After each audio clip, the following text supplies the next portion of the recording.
Hola a todos y bienvenidos a Más Allá del Cambio, un podcast donde exploraremos el mundo de la psicoterapia contemporánea. Somos estudiantes de psicología y hoy hablaremos de un tema clave, las terapias conductuales de tercera generación. En este episodio conocerán qué son, por qué marcan un cambio importante respecto a generaciones anteriores, qué modelos las integran y qué dice la evidencia científica sobre su efectividad.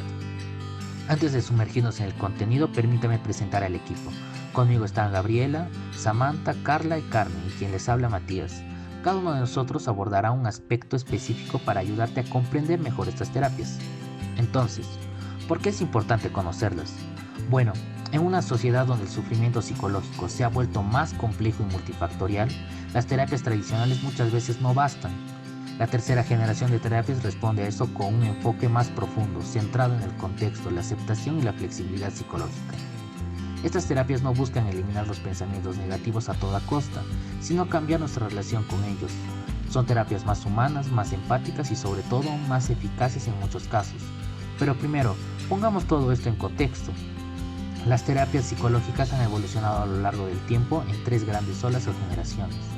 La primera generación, en los años 50 y 60, se centraba en el comportamiento observable, basándose en el condicionamiento clásico y operante.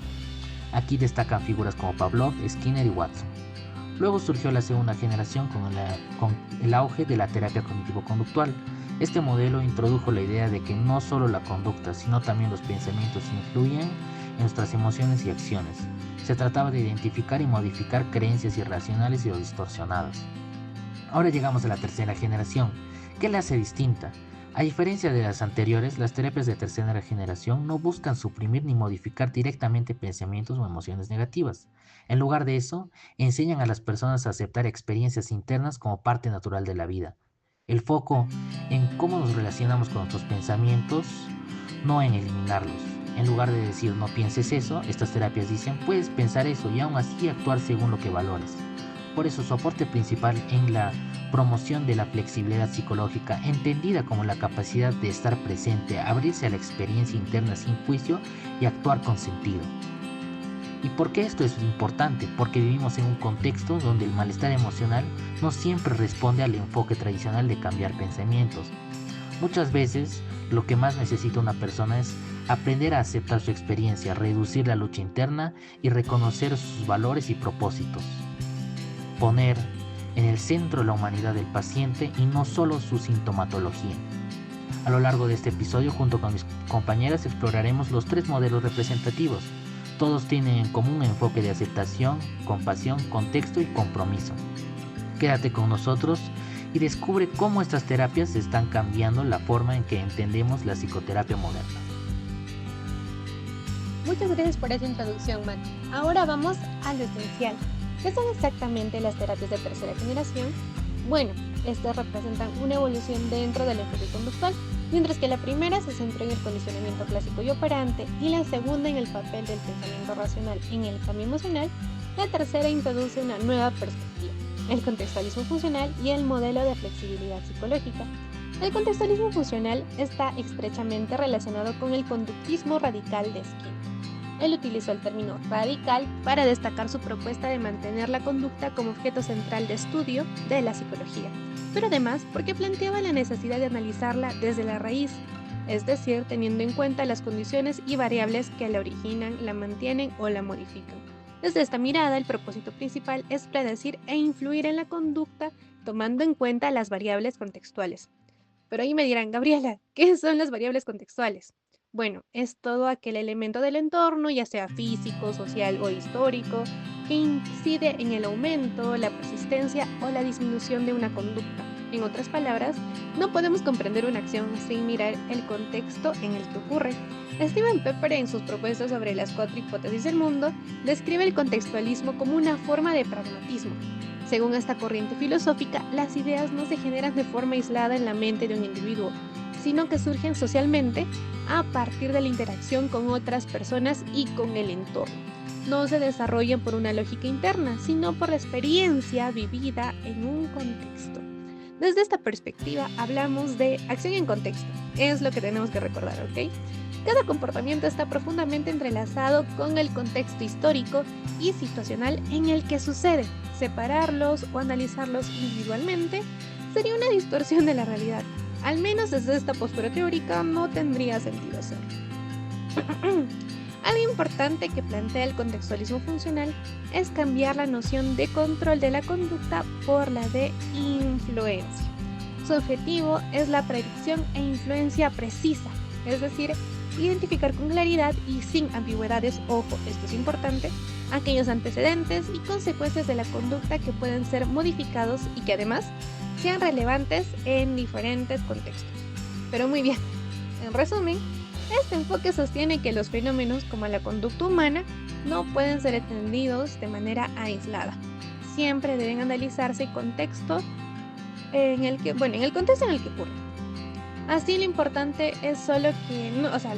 no solo que es una persona, sino dónde, cuándo, con quién y para qué lo hace. De ahí el énfasis en la función o la palabra funcional en lo que es contextualismo funcional. Lo esencial no es solo la conducta, sino la función que cumple dentro de un contexto específico. Y con esto cerramos esta introducción al contextualismo funcional para darle el paso a mi compañera Karen, quien nos va a hablar sobre estos principios y cómo se aplican dentro de la terapia de aceptación y compromiso, o por sus siglas ACT. O también conocida como la ACT, desarrollada por Steve Hicks y colaboradores. La ACT propone algo radical: no luches contra tus pensamientos, acéptalos, obsérvalos y dirige a actuar según tus valores. Esto es lo que se llama flexibilidad psicológica. Suena simple, pero es profundo. La intervención se basa en 6 procesos. 1. Aceptación, que implica la aceptación activa y consciente de los eventos privados por la propia historia sin generar cambios frecuentes o innecesarios que puedan causar incluso daño psicológico. 2. Retención cognitiva. Intenta alterar las funciones indeseables de los pensamientos en vez de alterar su forma o frecuencia consciente. Cito siguiente. 3. Contacto con el momento presente. Promueve un contacto junto con eventos psicológicos y ambientales a medida que esto sucede. 4. El yo como contexto. Capacidad de observar uno mismo y sus experiencias desde una perspectiva amplia. 5. Clarificación de valores. Son cualidades que pueden obtenerse con el propósito de materializarse en el momento presente. Y por último, 6. Acción comprometida. El desarrollo de acción efectiva de forma amplia junto con valores establecidos. En lugar de decirle al paciente que piensas así, se le enseña a ver ese pensamiento como una hoja que flota en un río. Está ahí, pero no determina lo que hace. Según un metaanálisis citado por Ciencia 2020, que revisó más de 12.000 pacientes en 133 ensayos clínicos, la ACT demostró eficacia en ansiedad, depresión, dolor crónico e incluso manejo de estrés laboral. Esta terapia surge como respuesta de abordaje al sufrimiento humano. Sin embargo, a diferencia de otras terapias psicológicas, plantea como objetivo generar una flexibilidad psicológica que permita llevar una vida significativa en vez de reducir sintomatologías o malestares de las personas. Así lo afirma Paliza 2023. Los componentes de la ACT son los valores, exposición a los contextos adversos, la desactivación de funciones y distanciamiento como el fortalecimiento de la persona consultante. Ayala y Domínguez 2020 afirman que los métodos más utilizados en la ACT son los ejercicios experienciales junto con paradojas, metáforas y revisión del lenguaje, además de las técnicas clásicas conductuales como pueden ser la exposición, el ensayo o modelado. Por lo cual, este modelo ha sido adaptado para contextos tanto clínicos como educativos y también organizacionales. Al ser versátil, humano y basado en la ciencia, lo que busca la terapia de aceptación y compromiso, en sí no es eliminar el dolor emocional, sino más bien transformarlo como una oportunidad para vivir tanto de forma más coherente, a sí mismo como también en lo que realmente le importa a la persona. Así es, Samantha, muchas gracias. Y otra de las terapias clave de la que tenemos que conversar de la tercera generación es la terapia dialéctica conductual, también conocida como la DBT, desarrollada por Marsha Linehan, originalmente para tratar a personas con trastorno límite de la personalidad, pero sin embargo con el tiempo se ha demostrado ser efectiva en una variedad de contextos clínicos, es decir, desde la depresión resistente hasta los trastornos alimentarios, el abuso de sustancias y más recientemente en poblaciones adolescentes con alta vulnerabilidad emocional. Lo interesante de la DBT es cómo fusiona dos enfoques que suelen parecer bastante opuestos. Por un lado está la aceptación radical de la experiencia presente y por el otro están las estrategias claras y estructuradas de cambio conductual. La clave en realidad de la dialéctica es sostener dos verdades aparentemente contradictorias, como por ejemplo, estoy haciendo lo mejor que puedo, pero también necesito hacerlo mejor. Y realmente es bastante contradictorio, pero realmente funciona. Y para adentrar y conocer un poco más acerca del tratamiento, bueno, esta suele combinar terapia individual con entrenamiento grupal en habilidades específicas, como regulación emocional, mindfulness, tolerancia al malestar y efectividad interpersonal. Estas son herramientas y prácticas que ayudan a las personas a identificar y gestionar sus emociones intensas sin caer en patrones autodestructivos, ¿no? Y de hecho, hay un estudio realizado en 2023 por Intramed que muestra resultados prometedores, que tras un año de intervención con el DBT, los intentos de suicidio se redujeron significativamente en comparación con el grupo de control. Además, cabe mencionar que los participantes reportaron mejoras en su autocontrol emocional, sus relaciones familiares y una mayor sensación de autoeficacia.